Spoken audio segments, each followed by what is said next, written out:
Selamat datang di pembelajaran tematik muatan bahasa Indonesia. Hari ini kita akan mengulang kembali materi yang kemarin terkait gagasan pokok dan gagasan pendukung. Kita akan membaca bacaan, kemudian menentukan gagasan pokok dan mana gagasan pendukung.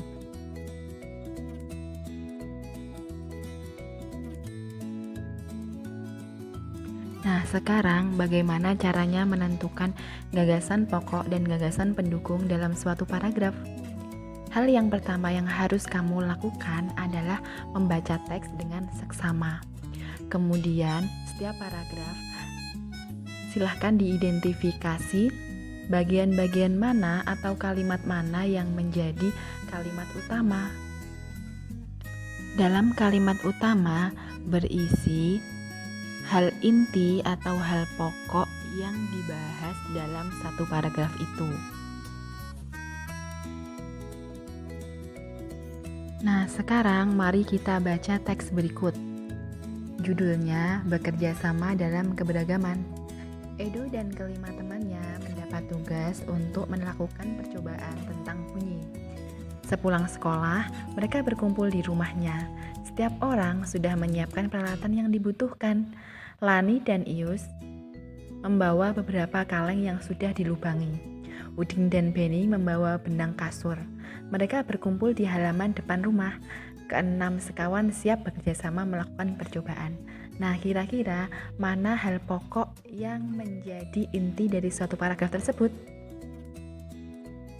Hal pokok yang menjadi inti dari paragraf ini adalah ada di kalimat pertama, yaitu Edo dan temannya mendapat tugas untuk melakukan percobaan tentang bunyi. Itu berarti gagasan pokok. Untuk kalimat yang kedua, ketiga, dan seterusnya menjelaskan kalimat sebelumnya atau menjelaskan kalimat yang mengandung gagasan pokok itu, sehingga kalimat 2, ketiga, dan seterusnya dinamakan gagasan pendukung atau gagasan penjelas. Paragraf yang memiliki gagasan pokok di awal paragraf disebut paragraf deduktif.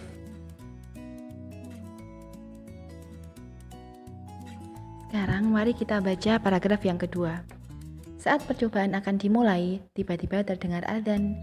Ius dan Asep meminta izin teman-temannya untuk sholat.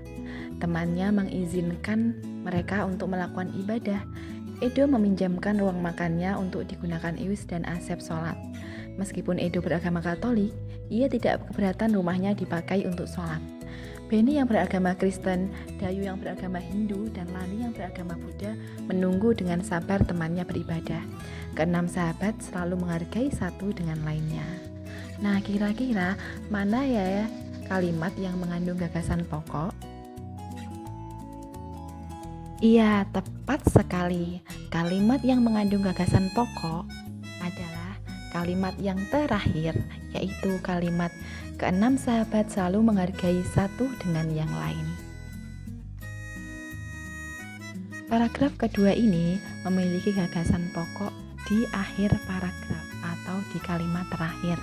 Maka kalimat-kalimat sebelumnya menjelaskan kalimat yang terakhir itu.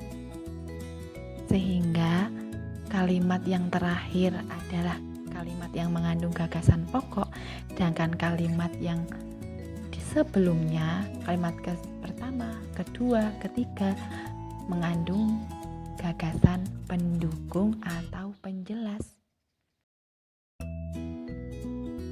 Paragraf yang memiliki gagasan pokok di akhir disebut paragraf induktif.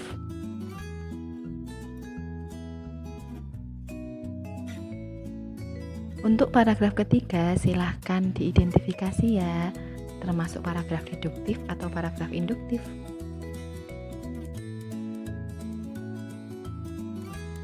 Setelah itu, tulislah gagasan pendukung dan gagasan pokok dari setiap paragraf. Seperti tabel ini ya. Pembelajaran kita sampai di sini dulu. Usah tunggu ya tugasnya. Wassalamualaikum warahmatullahi wabarakatuh. Sampai jumpa.